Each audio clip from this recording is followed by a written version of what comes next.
Hi friends, അപ്പോൾ എല്ലാവർക്കും സുഖമാണെന്ന് വിശ്വസിക്കുന്നു. ഇന്ന് നല്ല ഞണ്ട് കിട്ടിയിട്ടുണ്ട്. അപ്പോൾ നമുക്ക് ഈ ഞണ്ട് വെച്ചിട്ട് കള്ള് ഷാപ്പിലൊക്കെ തയ്യാറാക്കുന്ന രീതിയിലുള്ള അടിപൊളി ഞണ്ട് റോസ്റ്റ് എങ്ങനെയാണ് തയ്യാറാക്കാമെന്ന് നോക്കാം. അതിനായിട്ട് ഒരു പാത്രം ചൂടാവുമ്പോൾ അതിലേക്ക് നമുക്ക് 3 ടേബിൾ സ്പൂൺ വെളിച്ചെണ്ണ ചേർത്ത് കൊടുക്കാം. വെളിച്ചെണ്ണ ചൂടായി വരുമ്പോൾ അതിലേക്ക് ചെറുതായിട്ട് അരിഞ്ഞു വെച്ചിട്ടുള്ള വെളുത്തുള്ളി, ഇഞ്ചി എന്നിവ ചേർത്ത് നന്നായി മൂപ്പിച്ചെടുക്കാം. അപ്പം ഈ വെളുത്തുള്ളി ഇഞ്ചിയുടെ കളറ് മാറി വരുന്ന സമയത്ത് നമുക്കിതിലേക്ക് പച്ചമുളക് ചേർത്ത് കൊടുക്കാം.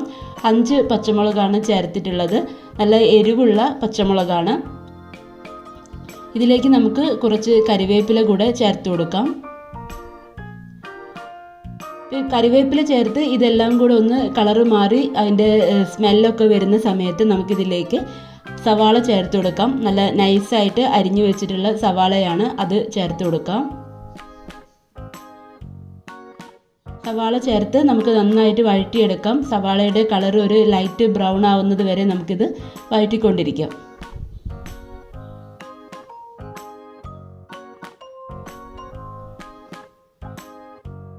സവാളയിലേക്ക് നമുക്ക് കുറച്ച് ഉപ്പ് കൂടെ ചേർത്ത് കൊടുക്കാം. സവാള പെട്ടെന്ന് തന്നെ വഴണ്ട് കിട്ടാൻ വേണ്ടിയിട്ടാണ് ഉപ്പ് ചേർക്കുന്നത്. സവാളയുടെ കളറൊക്കെ മാറി വന്നിട്ടുണ്ട്. അപ്പം ഈ സമയത്ത് നമുക്കിതിലേക്ക് തക്കാളി ചേർത്ത് കൊടുക്കാം. 2 തക്കാളിയാണ് എടുത്തിട്ടുള്ളത്. അത് ചെറുതായിട്ട് അരിഞ്ഞിട്ടുള്ളതാണ്. അപ്പോൾ അതുകൂടെ നമുക്കിതിലേക്ക് ചേർക്കാം. തക്കാളി പെട്ടെന്ന് തന്നെ വെന്ത് കിട്ടും, പെട്ടെന്ന് തന്നെ അത് ഉടഞ്ഞു വരും.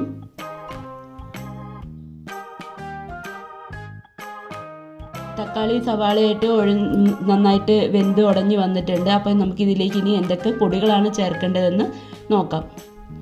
1 ടേബിൾ സ്പൂൺ മുളക് പൊടി, 1/2 ടീസ്പൂൺ മഞ്ഞൾപ്പൊടി, 1 ടീസ്പൂൺ മല്ലിപ്പൊടി.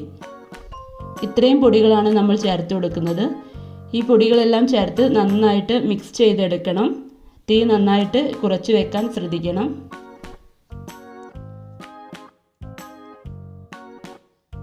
ഈ പൊടികളൊക്കെ ഒന്ന് മൂത്ത് വരുന്ന വരെ നമുക്കിത് മിക്സ് ചെയ്തെടുക്കാം. അതിൻ്റെ സ്മെല്ലൊക്കെ വരുന്നുണ്ട്. പൊടികളൊക്കെ നന്നായിട്ട് മൂത്ത് വന്നിട്ടുണ്ട്. ഇനി ഇതിലേക്ക് നമുക്ക് കഴുകി വൃത്തിയാക്കി വെച്ചിട്ടുള്ള ഞണ്ട് ചേർത്ത് കൊടുക്കാം. ഞണ്ട് ചേർത്തതിന് ശേഷം നന്നായിട്ട് ഒരു 2 മിനിറ്റോളം ഇതൊന്ന് യോജിപ്പിച്ച് ഇളക്കിക്കൊണ്ടിരിക്കണം. ഞണ്ടിൽ നിന്നുള്ള വെള്ളമെല്ലാം ഇതിലേക്ക് ഇറങ്ങാൻ വേണ്ടിയിട്ടാണ്. നന്നായിട്ട് നമുക്കിതൊന്ന് മിക്സ് ചെയ്തെടുക്കാം.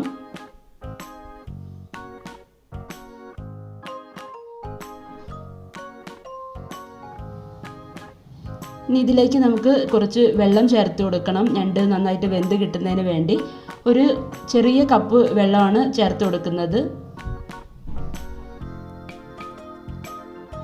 ഈ വെള്ളം ചേർത്ത് നന്നായിട്ട് ഇളക്കിയതിന് ശേഷം നമുക്ക് ഇത് അടച്ചു വെച്ചിട്ട് വേവിച്ചെടുക്കാം. ഞണ്ട് വെന്ത് കിട്ടുന്നതിന് കുറച്ച് സമയം എടുക്കും. അതുവരെ നമുക്ക് ഇത് അടച്ചു വെച്ച് വേവിച്ചെടുക്കാം.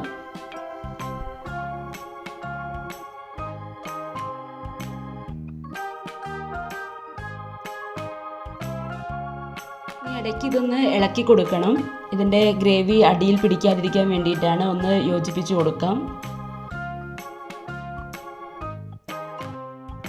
ഞണ്ട് വെന്ത് വരുന്നേ ഉള്ളൂ, അതിൻ്റെ കളറ് മാറി വരുന്നേ ഉള്ളൂ.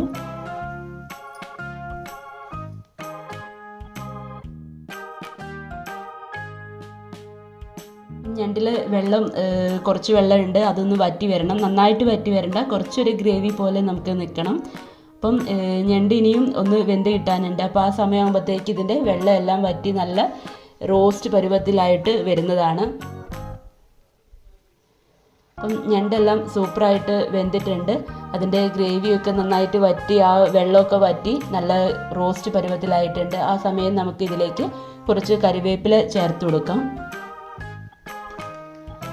നല്ല സൂപ്പർ ടേസ്റ്റുള്ള ഒരു ഞണ്ട് റോസ്റ്റാണ്. എല്ലാവരും ഇതേപോലെ ട്രൈ ചെയ്ത് നോക്കണം. അധികം മസാല കുത്തുകളൊന്നും ഇല്ലാത്ത നല്ല ടേസ്റ്റി ആയിട്ടുള്ളൊരു ഞണ്ട് റോസ്റ്റാണ്. അപ്പോൾ എല്ലാവരും ഇതുപോലെ ഒന്ന് ട്രൈ ചെയ്ത് നോക്കിയിട്ട് അതിൻ്റെ കമൻറ്റ് ചെയ്യാൻ മറക്കരുത്.